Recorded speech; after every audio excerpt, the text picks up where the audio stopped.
एकेकाळी एक राजा होता. त्याला 2 मुलं होती. मोठ्या मुलाचं नाव हर्ष आणि छोट्या मुलाचं नाव धीरज होतं. मोठा मुलगा खूप स्वार्थी होता.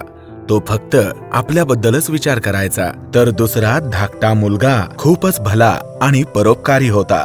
राजा सदैव हाच विचार करायचा की माझी प्रजा कशी सुख आणि समाधानाने राहील.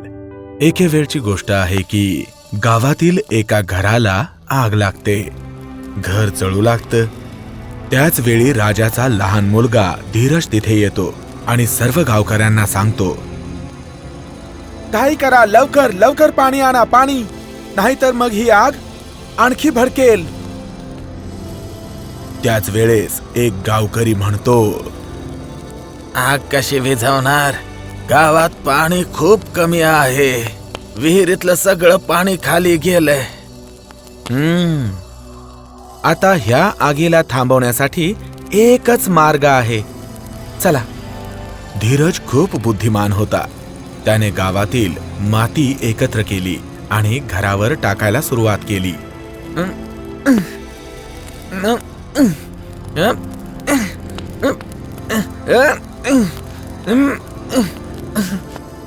जशी माती आगीवर पडली, आग विझू लागली आणि सगळे गावकरी कृतज्ञ झाले.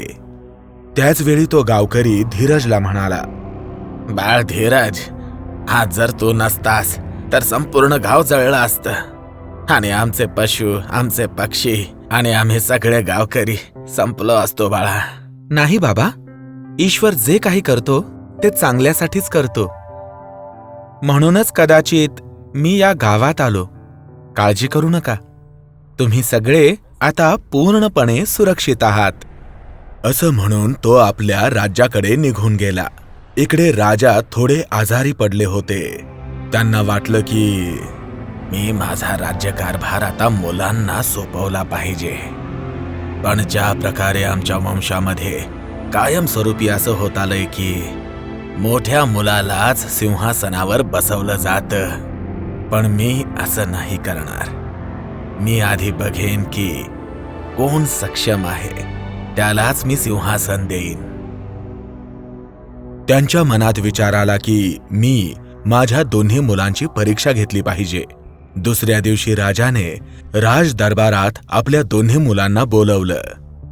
माझ्या प्रिय राजकुमारांनो, तुम्ही दोघेही मला खूप प्रिय आहात. पण मला एक ना एक दिवस माझा उत्तराधिकारी घोषित करावाच लागणार आहे. राजकुमार हर्ष, तू माझा मोठा मुलगा आहेस. परंपरेनुसार तुला उत्तराधिकारी घोषित केलं जाऊ शकतं. पण माझी इच्छा आहे की तुम्ही दोघं आपल्या बौद्धिक क्षमतेचा परिचय द्यावा, जेणेकरून हे संपूर्ण राज्य एका श्रेष्ठ उत्तराधिकाऱ्याकडे सोपवलं जाईल. तर मी तुम्हा दोघांना एक विशेष कार्य देतो.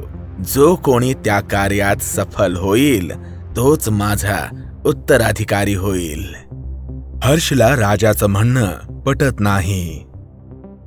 महाराज, तुम्ही माझे वडील आहात आणि एक राजा सुद्धा. तुम्ही जो निर्णय घ्याल तो निश्चितच आमच्या हिताचाच असेल. पण मी तुमचा मोठा मुलगा आहे, म्हणून तुम्ही कुठल्याही अटीविना मलाच तुमचा उत्तराधिकारी घोषित केलं पाहिजे.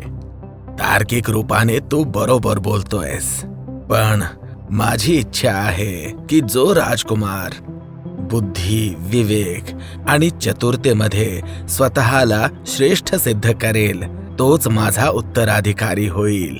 आता राजा दोघांनाही एक एक सुवर्ण मुद्रा देतो.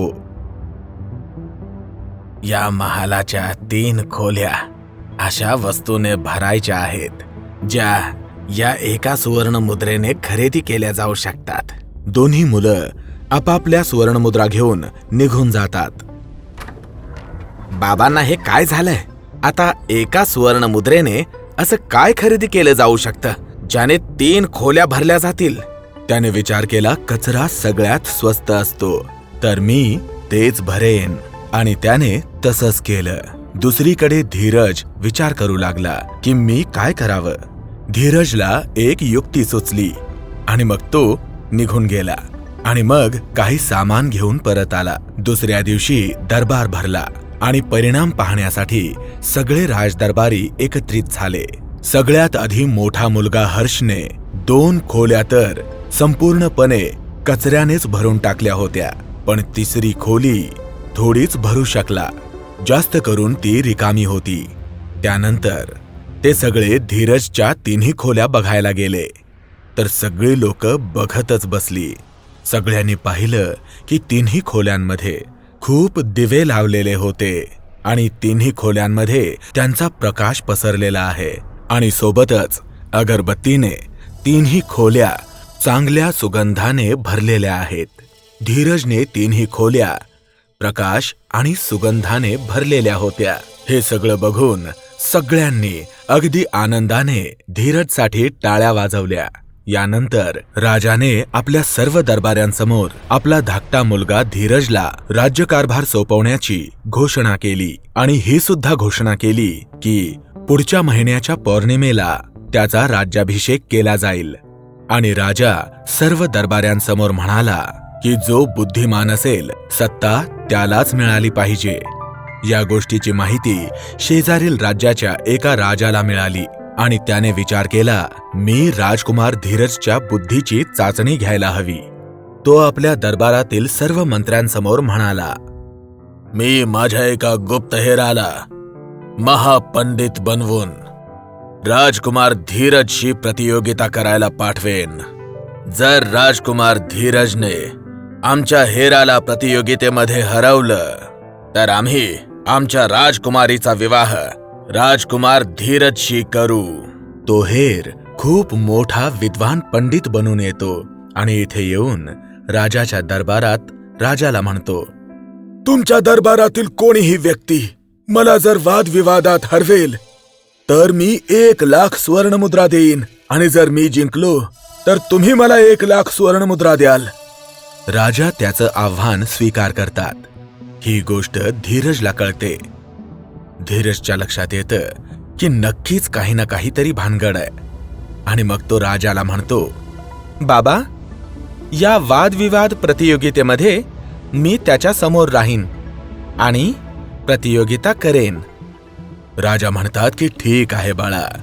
आणि दुसऱ्या दिवशी राज दरबार भरतो आणि मग ब्राह्मणाच्या वेशात तो हेर येतो आणि इकडे धीरज सुद्धा ब्राह्मणाचाच वेश धारण करून त्याच्या समोर बसतो आणि मग वादविवाद सुरू होतो. धीरज लाल कापडामधून काहीतरी घेऊन येतो आणि म्हणतो, प्रणाम महाशय, मला तुमच्यासोबत ग्रंथाबाबत बोलायचं आहे. तुम्ही तर अनेक ग्रंथ आणि वेदपुराण वाचले असतील, हो की नाही? तुम्ही या ग्रंथाचं नाव ऐकलंय का? या ग्रंथाचं नाव आहे तिलकाष्ठ महिषीबंधन. आज आपण या ग्रंथावर बोलूया. तो हेर हा विचार करतो की आता इथून पळून जाण्यातच भलं आहे आणि तो राजदरबारातून जाऊ लागतो. तो असं म्हणतो की काही आवश्यक काम आहे आणि मी ही वादविवाद प्रतियोगिता हरलो, मला क्षमा करा. राजकुमार धीरज त्या हेराला बंदी बनवून घेतो. तो हेर म्हणतो, राजकुमार, मी तुमच्या शेजारच्या राज्यातून आलोय. मी माझ्या राजाचा विश्वासू हेर आहे. त्यांनी मला तुमच्या बुद्धीची परीक्षा घ्यायला पाठवलं होतं, जेणेकरून ते आपल्या मुलीचा विवाह तुमच्याशी करू शकतील. हे ऐकून राजकुमार धीरज त्या हेराला सोडून देतो आणि तो हेर तिथून निघून जातो. मग बाळ धीरज, मला सांग की हा कोणता ग्रंथ आहे ज्याचं तू प्रतियोगितेमध्ये नाव घेतलंस? बाबा, हा कोणताही ग्रंथ नाहीये. मला हे लक्षात आलं होतं की ब्राह्मणाचा वेश धारण करून एखादा हेरच आलाय, म्हणून मी असं नाटक केलं. ह्या लाल कापडामध्ये जरा बघा काय आहे. एक तिळाचं लाकूड आणि एका म्हैशीला बांधायची दोरी आहे. आता जरा यावर विचार करा. हे बघून राजा म्हणतात, हो हो हो, संस्कृतात तिलकाष्ठ म्हणजे तिळाचं लाकूड आणि महिषी बंधन म्हणजे म्हैस बांधायची दोरी. आणि मग सगळेजण धीरजच्या बुद्धिमत्तेचं खूप कौतुक करतात आणि काही दिवसांनंतर तो शेजारील राज्याचा राजा आपल्या राजकुमारीचा विवाह राजकुमार धीरजशी करतो. If you enjoyed this story, please like and subscribe our channel and press the bell icon to get future updates. And don't forget to comment.